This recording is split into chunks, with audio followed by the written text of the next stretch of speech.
आओ बच्चों, आज हम लोग करते हैं एग्जाम्पल नंबर 3। ये chapter 10 NCERT math class 11th है। चैप्टर 10 स्ट्रेट लाइन, ठीक है ना।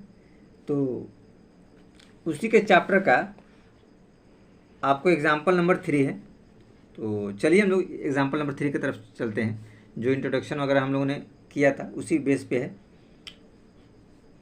देखिए कहता क्या है कि line through the points -2, 6 and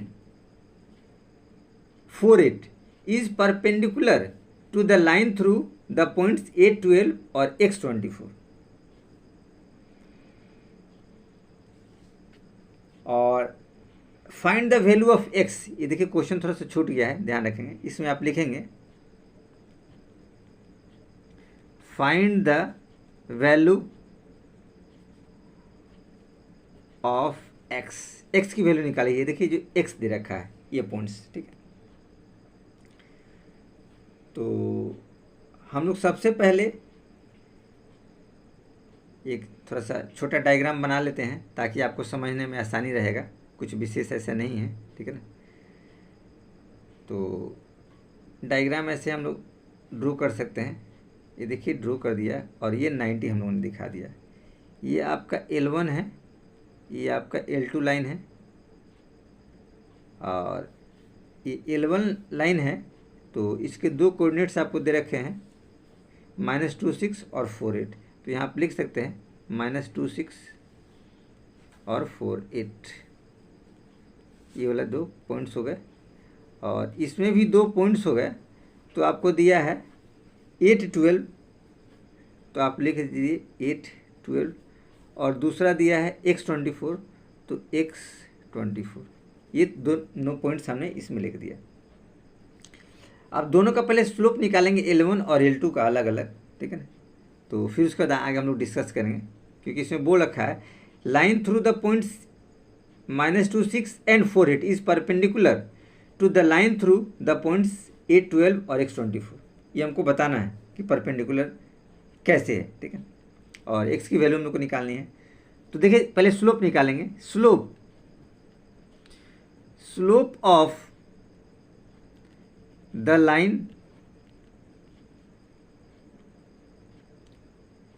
line through the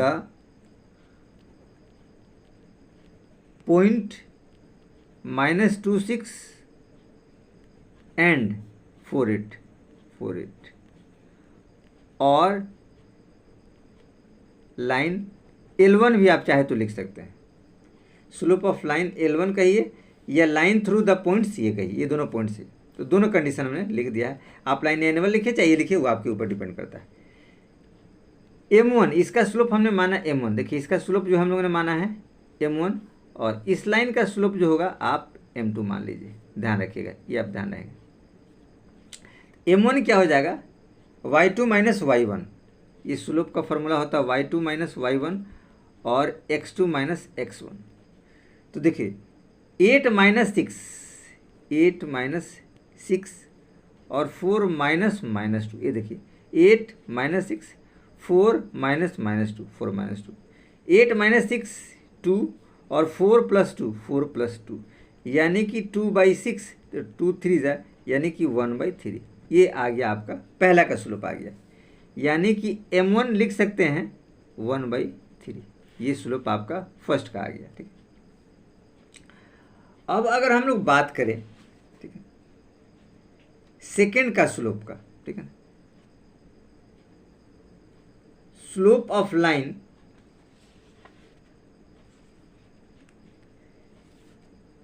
second के स्लोप का हम लोग बात करते हैं, लिखेंगे स्लोप ऑफ द लाइन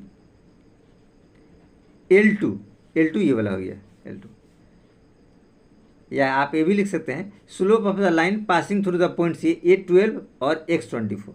तो हमने L2 लिख दिया है शॉर्टकट के लिए।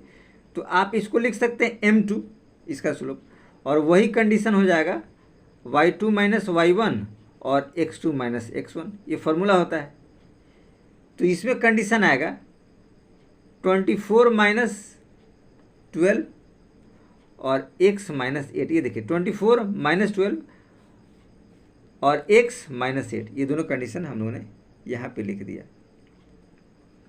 अब चूंकि इसको माइनस करेंगे तो आएगा m2 बराबर 24 में से 12, तो आपके पास 12 और x माइनस 8, ये कंडीशन आपके पास आया। ठीक, अब देखिए जब ये कंडीशंस आ गया तो हमको कंडीशन बता रखा है, ठीक है, हमारे पास जो कंडीशंस दिया है, ठीक है, क्वेश्चन थोड़ा सा देखिए आपको समझ में आएगा। कंडीशन दिया है कि लाइन थ्रू द पॉइंट्स 2, 6 और 4 8 is perpendicular to the line through 8, 12 और x परपेंडिकुलर है, तो परपेंडिकुलर का कंडीशन हम लोग फॉलो करते हैं। देखिए तो परपेंडिकुलर का कंडीशंस क्या होता है, देखिए लाइन परपेंडिकुलर है, ये 90 है, तो इसका कंडीशन होता है टू लाइन्स आर परपेंडिकुलर, तो उनका जो स्लोप का प्रोडक्ट होता है -1 होता है। तो यहाँ लिख सकते हैं since two lines are perpendiculars, आप लिख सकते हैं, तो m1 into m2 equal to -1, ये लिखा जा सकता है। अब देखिए m1 -1/3 है, नहीं 1/3 है, 1/3 है, और m2 जो आपके पास दिया है ये निकला है 12/x माइनस 8 इक्वल टू -1, ये एज इट इज आप आसानी से इसको लिख सकते हैं, कुछ विशेष ऐसा इसमें नहीं है। अब देखिए 3 4 या 12 कट गया, ये रिजल्ट आया 4/x minus 8 equal to -1, cross multiply कर दिए। इसको जब क्रॉस हम करेंगे तो हमारे पास रिजल्ट आएगा, 4 को 1 से करेंगे तो 4 और इसको करेंगे तो -x और +8, ये देखिए साइन बदल देगा, x प्लस है तो माइनस हो जाएगा, 1 से गुना करेंगे और 8 से करेंगे तो +8 इस कंडीशन में। तो एज इट इज़ अगर हम लोग चाहें तो देखिए x को जब इधर लाएंगे तो प्लस में हो जाएगा, यहाँ 8 बचेगा, 4 को इधर लाएंगे तो माइनस होता है, 8 में से 4 गया तो 4, यानी कि x इक्वल टू आपके पास ये 4 आ गया, यही आपके पास आंसर है। हमको x का वैल्यू ही आपको पता करना था, कुछ विशेष इसमें नहीं ऐसा था, ठीक। तो इस हिसाब से हम लोगों ने एग्जाम्पल नंबर 3 को आसानी से कर लिया। इसके बाद एक टॉपिक आता है आपको, देखिए टॉपिक है, टॉपिक आपका है कोलिनियरिटी ऑफ 3 पॉइंट्स, 3 पॉइंट्स अगर कोलिनियर हो उस कंडीशन में तो उसके स्लोप वगैरह कैसे होंगे, क्या होंगे, इसके बारे में आपको बताते हैं। ये अगला टॉपिक है। ये सारे टॉपिक्स आपको हम एनसीईआरटी के बेस पे बता रहे हैं, ये सारे आपको एनसीईआरटी बुक में आसानी से मिल जाएंगे, आप देख सुन समझ सकते हैं। कुछ विशेष इसमें ऐसा आपको नहीं मिलेगा कि इस टॉपिक में आपको कोई दिक्कत वगैरह आएगा, ये सब आसानी से आप लोग एनसीईआरटी मैथ में देख और सुन समझ सकते हैं। चलिए तो इस टॉपिक की तरफ हम लोग आगे बढ़ते हैं। देखिए ABC 3 पॉइंट्स लिया है जो कोलिनियर है, x एक्सिस है, ये y एक्सिस है, ठीक है।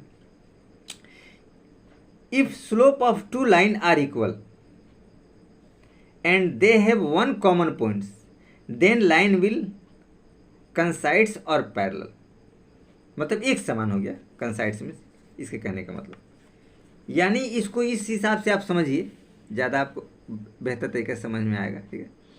ए भी एक लाइन है जिसका स्लोप m1 है और सी डी एक लाइन है जिसका स्लोप m2 है, तो m1 बराबर m2 if line A B parallel C D, ये दोनों पैरेलल है तब कंडीशन में, या को इनसाइड मतलब एक समान है, ये देखिए सब एक ही समान है, एक ही लाइन पे आ रहा है, इस हिसाब से हम लोग इसको कर सकते हैं, ठीक है। या फिर आप इसको यूँ समझने की कोशिश कीजिए, ठीक है। अगर मान लीजिए कि हमने लाइन आपको ड्रॉ किया, ये लाइन ड्रॉ किया ए और बी, और एक दूसरा लाइन आपको ड्रॉ किया सी और डी, इसका स्लोप m1 है, इसका स्लोप m2 है। एक और अदर लाइन हमने ड्रॉ किया ए, बी और सी, इसका स्लोप आपको m1 दिया है, इसका स्लोप आपको m2 दिया है। तो हम लोग ये कह सकते हैं, ठीक, क्या देखिए, slope equal and one point common, ठीक है ना, ये होना चाहिए। Slopes are equal and one point common. तो देखिए ए बी का स्लोप निकालिए या बी सी का निकालिए तो बी कॉमन आ रहा है, ए बी का निकालिए बी सी का निकालिए तो बी पॉइंट्स कॉमन आ रहा है। तो एज इट इज आप चाहें तो लिख सकते हैं कि slope of A B equal to slope of B C, ये लिखा जा सकता है, दोनों बराबर होगा। या आप ये भी लिख सकते हैं, ये जब स्लोप है तो A comma B and C are collinear, क्योंकि इन चीज़ों में हम क्या देख रहे हैं कि बी पॉइंट कॉमन है। देखिए बी पॉइंट क्या है, कॉमन है, दो लाइन में एक पॉइंट कॉमन होना चाहिए, बी पॉइंट सी क्या है, कॉमन है। और नहीं तो एज इट इज आप ये भी बात लिख सकते हैं कि slope of A B equal to slope of A C, ये भी लिखा जा सकता है, क्योंकि ए बी के स्लोप और ए सी के स्लोप में ए पॉइंट्स कॉमन आ रहा है। यानी आप चाहे तो आपके हिंट्स के लिए हम कह सकते हैं ए आर कॉमन पॉइंट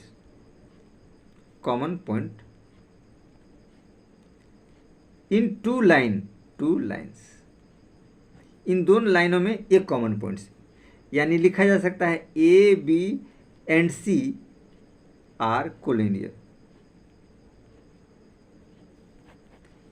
ये कोलिनियर का कंडीशन होता है कि अगर एक पॉइंट्स कॉमन होना चाहिए उस लाइन में। तो ये देखिए ये सब एक ही लाइन में पढ़ रहे हैं।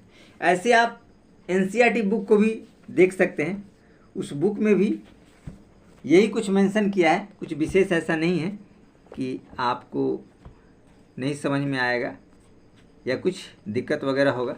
देखिए हम लोग इसको थोड़ा सा समझने की कोशिश करते हैं। देखिए कहता है we know that slope of two parallel line are equal if two lines having the same slope passing through a common point. देखिए कॉमन पॉइंट हम लोग डिस्कस किया था। Then two lines will coincide, hence A B and C are three points in the X Y plane. मतलब ये Y axis हो गया, ये एक्स एक्सिस हो गया, ठीक है ना। इसमें भी देखिए पॉइंट्स दर्शाए गए हैं A B C. Slope A B यहाँ आप ऑलरेडी देख सकते हैं, स्लोप ए बी बराबर स्लोप बी सी, यहाँ आपको दिया हुआ है स्लोप ए बी बराबर स्लोप बी सी, ये ऑलरेडी मेंशन कर रखा है। उसी को देखिए यहाँ लिख रखा है then they will be on a line, जो एक ही लाइन पे होगा। थ्री पॉइंट्स आर कोलिनियर, देखिए तीन पॉइंट्स कोलिनियर है। If and only if slope of A B बराबर slope of B C, slope A B जो होगा बी सी के स्लोप के बराबर होगा। तो इस हिसाब से हम लोगों ने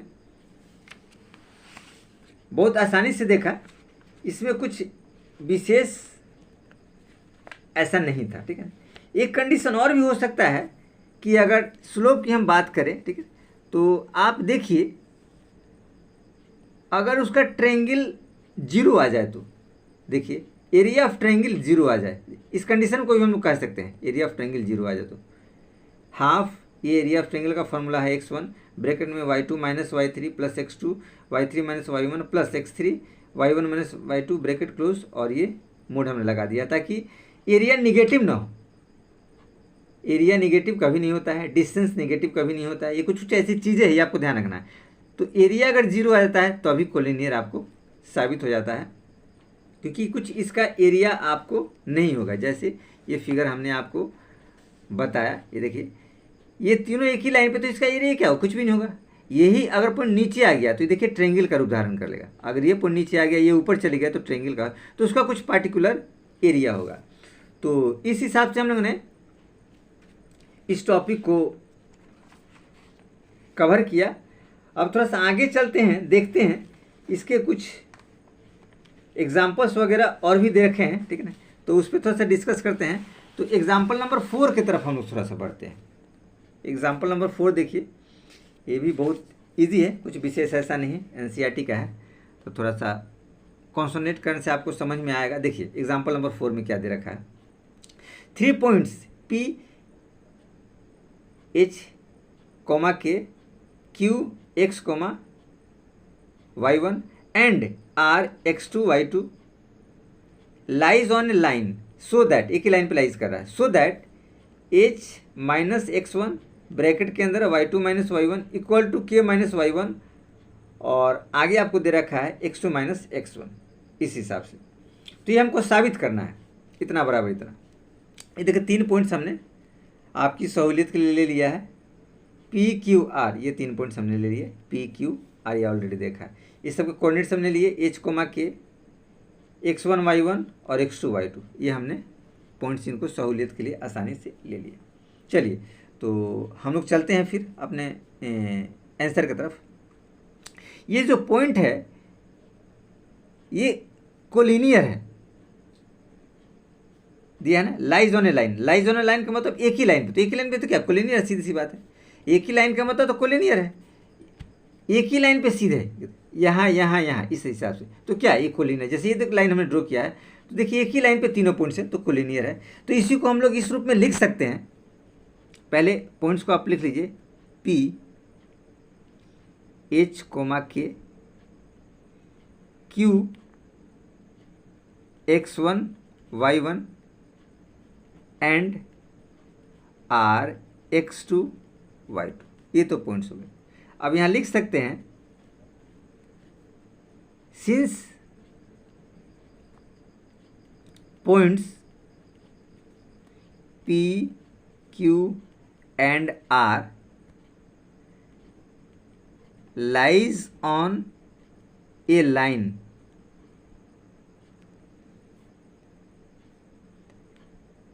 therefore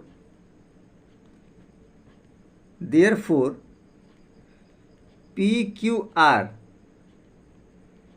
are collinear।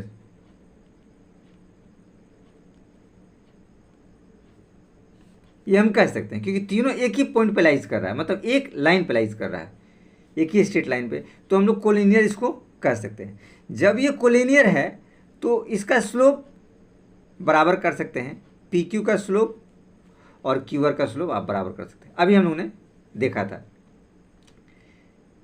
तो देखिए स्लोप निकालेंगे पी क्यू बराबर क्यू आर का, तो यहां लिख सकते हैं स्लोप ऑफ पी क्यू बराबर स्लोप ऑफ क्यू आर। इन दोनों का स्लोप हम लोग एज इट इज बराबर कर देंगे तो आपको सारा खेल समझ में आ जाएगा। कुछ विशेष इसमें ऐसा नहीं है कि आपको प्रॉब्लम क्रिएट करेगा, ठीक है। तो ये आप लोगों ने देखा। अब देखिए स्लोप पी क्यू का स्लोप, तो वही फॉर्मूला आप लोग जानते हैं, y2 minus y1 upon x2 minus x1, और इजकल टू इसमें भी y2 माइनस y1 और अपॉन x2 माइनस x1। ये देखिए इसके लिए क्या होगा, y1 माइनस के अपॉन x1 माइनस नहीं y1 माइनस के x1 माइनस h, ये हो गया। और देखिए इस वाले कंडीशन के लिए, इस वाले के लिए y2 minus y1 upon x2 minus x1, ये कंडीशन आपके पास आसानी से आ गया, कुछ विशेष ऐसा नहीं है, ठीक है। अब क्रॉस मल्टीप्लाई करके आप लिख सकते हैं एज इट इज, y1 के और x2 के इकट्ठा हो जाएगा, क्रॉस मल्टीप्लाई करेंगे ऊपर को नीचे से, नीचे को ऊपर से। तो देखिए इन दोनों को हम लोग मल्टीप्लाई करके लिखते हैं, इसको इससे, तो जब मल्टीप्लाई करेंगे तो क्या आएगा रिजल्ट, y1 माइनस के, और ये हो जाएगा x2 minus x1 equal to, देखिए इन दोनों को मल्टीप्लाई करेंगे, ये हो जाएगा y2 माइनस y1 और ये हो जाएगा x1 माइनस h। ये कंडीशन आपके पास आया। ठीक, अब जरा ध्यान दीजिए, अगर इसमें से हम माइनस निकाले थे कॉमन, तो k माइनस वाई हो जाएगा, माइनस निकाला तो k माइनस y1 और ये हो जाएगा x2 माइनस x1। तो यहाँ देखिए हमारे पास है k माइनस y1 और x2 x1, ये तो फॉर्मूला बैठ गया। यहाँ पे k कॉमन लेने से ध्यान रखिएगा, equal to y2 minus y1 और यहाँ x1 माइनस h है, तो हमको चाहिए यहाँ देखिए h माइनस x1, तो माइनस कॉमन निकालने पे बात बन जाएगी। तो यहाँ एज इट इज़ हम लोग वही काम करते हैं, इसमें से माइनस कॉमन निकालेंगे, माइनस, तो ये क्या हो जाएगा h माइनस x1 ये वाला पार्ट, और ये वाला पार्ट हो जाएगा y2 माइनस y1। ये देखिए दोनों के माइनस पार्ट को हमने रिमूव कर दिया, क्योंकि दोनों तरफ है तो हम एज इट इज़ रिमूव कर सकते हैं, स्वतंत्र है रिमूव करने के लिए। तो हमारे पास क्या आया, k minus y1 x2 minus x1 equal to h minus x1 और y2 माइनस y1। अब ये देखिए प्रूव्ड हो गया हमारा। इसी चीज़ को हमको देखिए यहाँ प्रूफ करना था, h minus x1 y2 minus y1 equal to k minus y1 और ब्रैकेट में x2 माइनस x1। इसी चीज़ को देखिए प्रूफ करना था। तो इस हिसाब से हम लोगों ने क्या किया, इस चीज़ को बहुत आसानी से प्रूफ कर दिया। ऐसा कोई पेचीदा नहीं हुआ और प्रॉब्लम नहीं हुआ कि हम लोग को ज़्यादा परेशानी का सामना करना पड़े। बहुत आसानी से हम लोगों ने इस पार्ट को भी कवर कर लिया। चलिए तो चलते हैं, इसका एक और एग्जाम्पल वगैरह है लास्ट, तो उसको भी हम लोग आज ख़त्म कर देते हैं, ताकि इसका 10.1 का इंट्रोडक्शन का जो एग्जाम्पल वगैरह है आज हम लोग फिनिश कर देते हैं। तो देखिए एग्जाम्पल ये दे रखा है, थोड़ा सा एग्जाम्पल हम लोग थोड़ा सा पढ़े तो ज़्यादा बेहतर रहेगा। पहले तो हमने आपको ये कुछ डायग्राम दिखा दिया है, लेकिन यहाँ देखिए थोड़ा सा बुक में पढ़ने से आपको ज़्यादा कुछ आइडिया होगा, फिर उसके बाद हम लोग आगे चलेंगे तो ज़्यादा अच्छा रहेगा। देखिए आपको दे रखा है, ये फिगर में दर्शाया गया है, ये डायग्राम है, एक्स एक्सिस है, वाई एक्सिस है। एक्स एक्सिस में टाइम को डिनोट किया गया है और वाई एक्सिस में डिस्टेंस को डिनोट किया गया है, रिप्रेजेंट किया है टाइम से और डिस्टेंस से। ये उसका ग्राफ गया हुआ, देखिए क्या कहता है, time and distance graph of a linear motion is given to position of time and distance. दो पोजीशन इसमें इंडिकेट किया है, ए लीनियर मोशन को दर्शा रखा है इस ग्राफ के माध्यम से। देखिए वेन टी इजकल टू 0, ये देखिए ये टी है, यहाँ लिया 0, तो डी डिस्टेंस 2, ये देखिए 0 2, ये पहला पॉइंट हो गया। वेन T3 D8, ये देखिए T3 D8, ये देखिए T तो 3, ऐसे 1 2 3 आप नॉमिनेट कर दिए और इधर से आपको 8 ले लिया, ठीक है। तो ये आपका हो गया T3 D8। Using the concept of slope, slope का कॉन्सेप्ट यूज करके find the law of motion, law of motion बताना है। How distance depend upon time, कि डिस्टेंस जो है टाइम के ऊपर कैसे डिपेंड है, ठीक है ना। यानी एक तरीके से इसमें हमको रिलेशनशिप बताना है, इक्वेशन इसका बताना है कि कैसे एक दूसरे के ऊपर वो लोग डिपेंड वगैरह है, ठीक है, या क्या उनमें रिलेशन है इस कंडीशन में होने पे। ये जो कंडीशन आपको दे रखा है, यानी कि डिस्टेंस और टाइम का एक ग्राफ खींचेंगे तो उस कंडीशंस में, ठीक है। तो आओ बच्चों इसमें हम लोग देखते हैं, पहले कुछ थोड़ा सा हम लोगों ने इंट्रोडक्शन पार्ट में ये बना रखा है इसके एग्जाम्पल का। ये डायग्राम हमने आप बना दिया, आपको देखिए टाइम को इंडिकेट करता है और डिस्टेंस को।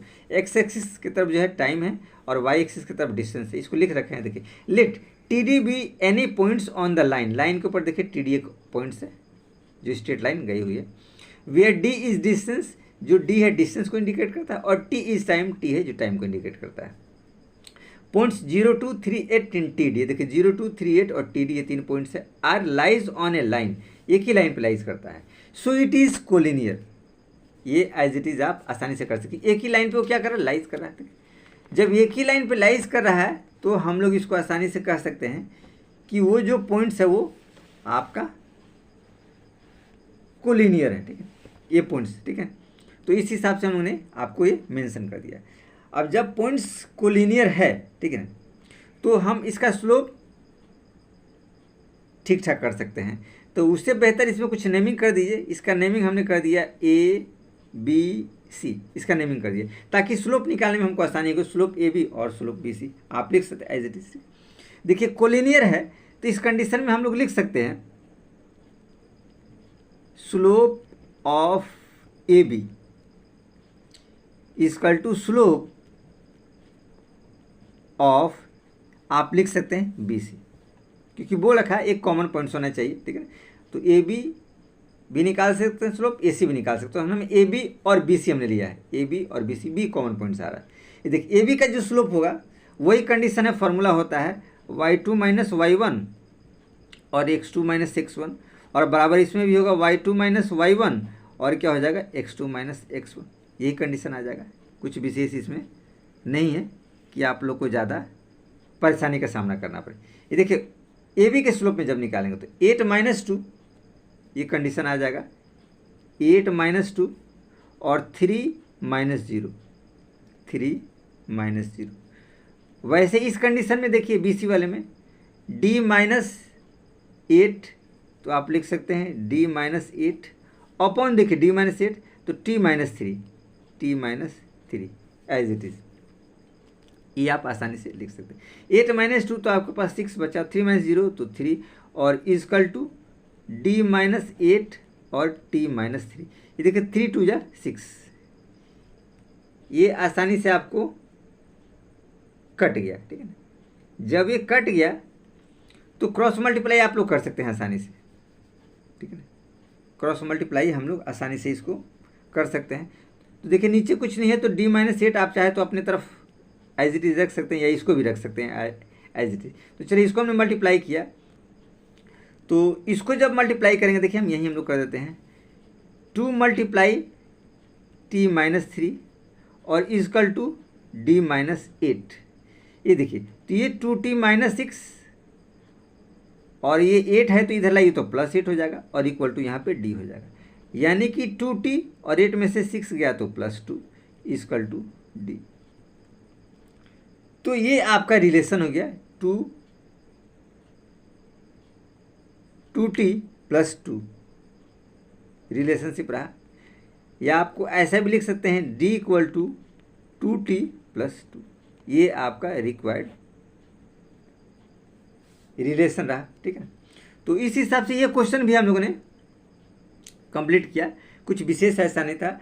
और इसी आधार पर हम लोगों ने ये क्या किया कि ये चैप्टर का जो इंट्रोडक्शन था 10.1 का हम लोगों ने इसको कवर किया।